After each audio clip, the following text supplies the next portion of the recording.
Well, we've got through the second and final debate of this presidential campaign season last night.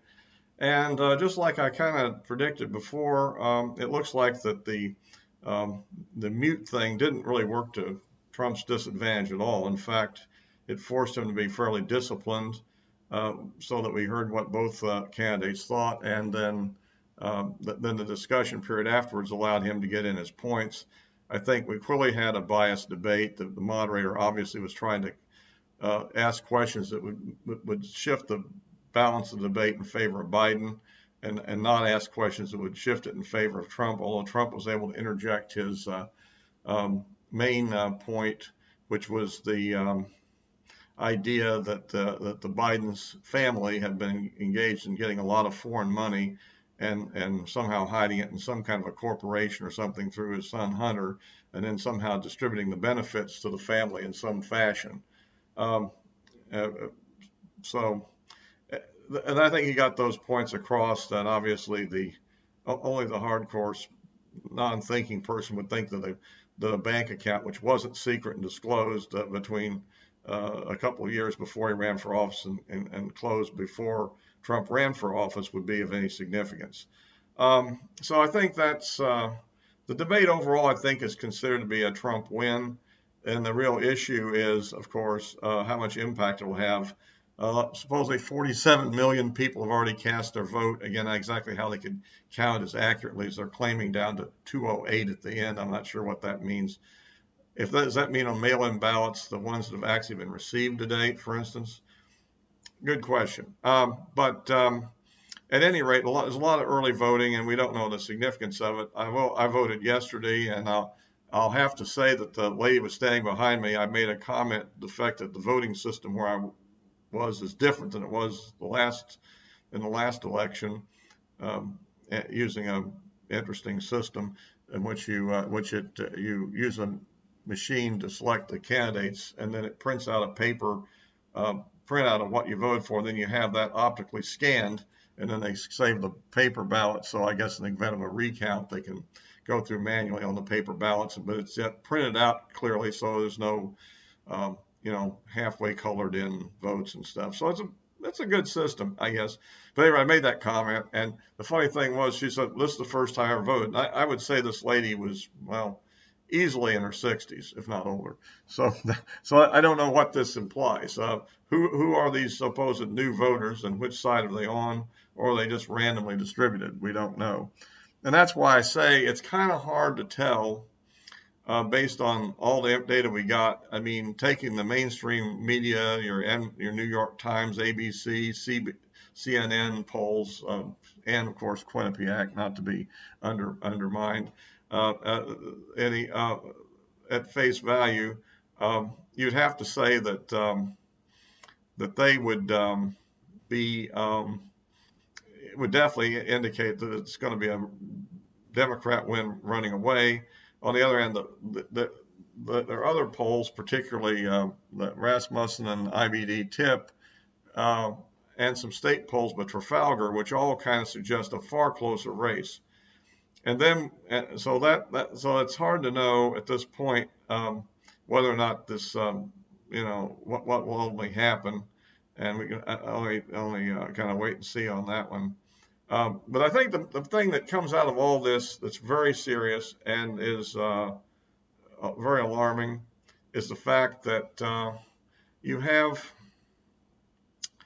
um, this alignment between the bulk of the media. And here we're talking about the five broadcast networks: ABC, NBC, CBS, the CNN, and the MSNBC, all in a group together, along with the major social media, Facebook and Twitter, all allied for the Democrat Party. They know there's news out there, and they're simply withholding it. If you don't go to more conservative news sources such as Fox, One America News, Newsmax, certain papers and websites and so forth, there's important things that you really don't know unless you just heard it word of mouth. And I think this is very significant in the following way. Let's imagine the Democrats sweep and win the election in the landslide that the mainstream is purporting. If that were to happen, do you think that that collusion between the major media corporations and the Democrat Party would end? I think it wouldn't. In fact, I think with the force of government behind it, it would get a lot worse than we've ever seen. And this country's liberty factor would actually decline in a significant way. It's sort of a form of, I use the term, the textbook definition, fascism, in the sense not so much as, again, brown shirts and stuff, although they do have Antifa, which they say they're anti-fascist, but their techniques are very fascist in implementation. And I think what you're going to have is a less free country. I think that freedom itself is on the ballot this year, and it's not about Trump or what he's going to do personally. It's what the Democrat coalition will do if they get in power in their current radical state. And the case for voting them all out of office this year, as much as possible, is the following. I think if they were to suffer a surprise sudden loss again, I think there might be some power struggles within the Democrat Party, which might move them more in a moderate direction going forward. And this sort of thing happened, for example, in the periods in the past I pointed out in previous videos, where I talked about what happened after the Mondale, defeat and that 80s period, and where they went to Clinton, and previous to that after the McGovern defeat, where they went to Carter, all of which was a move in a more moderate direction. And I think that would be good for the country. The other thing that's kind of good that's coming out here, if in fact a lot of polling I've looked at does turn out to be true, is there does seem to be a realignment where you're getting racial minorities more and more moving into voting Republican. And weirdly enough, I guess the Republicans are having some trouble with more affluent whites now, which is kind of an interesting factor. But the point of that is, if that sort of diversification in the two parties starts to occur, then I think a lot of the racial tension that's being artificially generated by politics might decline to some degree. Because we know that basically what's being done by the Democrat Party on race is very divisive. It's causing violence. It's causing riots. It's hurting a lot of people. And most of the people being hurt are actually minorities. So, and I guess small business owners. So that's kind of a factor that plays into this election and so forth. But going forward, I mean, Trump is fully recovered from the COVID apparently, and he's on an aggressive campaign schedule. So we just have to make sure we all vote and hope for the best, I guess. And we'll see how all the idiosyncrasies of this election and all the weird court decisions, rule changes, mail-in ballots, and delivery, and all the rest of it plays out. Well, that's it for today. I just kind of wanted to make a few comments in the post-debate environment. One last thing, I guess, on polling. Okay, again, the latest Rasmussen puts Biden ahead by 3 nationally, and the latest IBD tip puts him ahead by 4.6. So that's fairly close, but in my opinion, it's not close enough. Trump really needs to close it up another, well, depending on which poll you think is more accurate or whatever. If he needs to get within, it's hard to know. I think he needs to get within 2% to be reasonable. It might not have to be that much. What really plays into this is there are states that are hard Democrat, your Californias, New York, Illinois, and so forth. And then there's states that tend to be the big states the Republicans tend to win, but they don't tend to win by quite. The only one they historically won by large measure was Texas.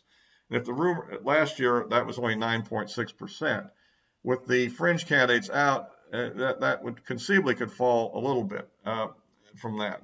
And of course, the Florida and Georgia are reasonably good sized states that are very close type states. And so the point I'm making is, the more that tendency occurs, if Trump doesn't pick up some support in the hardcore Democrat states, then you could slip beyond 2% to 3% and still potentially pull out a 270 plus win in the Electoral College. So that's really not a good development to have it continue to happen this way. But it is, it does create an underlying political tension on the system, and probably a result of contemporary, political biases and micro targeting in campaigns. But it is a reality so we'll have to see what happens, and all for now, and we'll keep you all posted. If you like these videos, and haven't subscribed to my YouTube channel, please do so. I think most people watching these just watch the links I post and just watch them. But I don't know if you're on YouTube at all. But if you are, have an account, go ahead and subscribe and like and I'd like to see more comments. I mean, for instance, if anybody disagrees with me strongly, please post some comments. It'd be interesting to see what people are saying. All for now.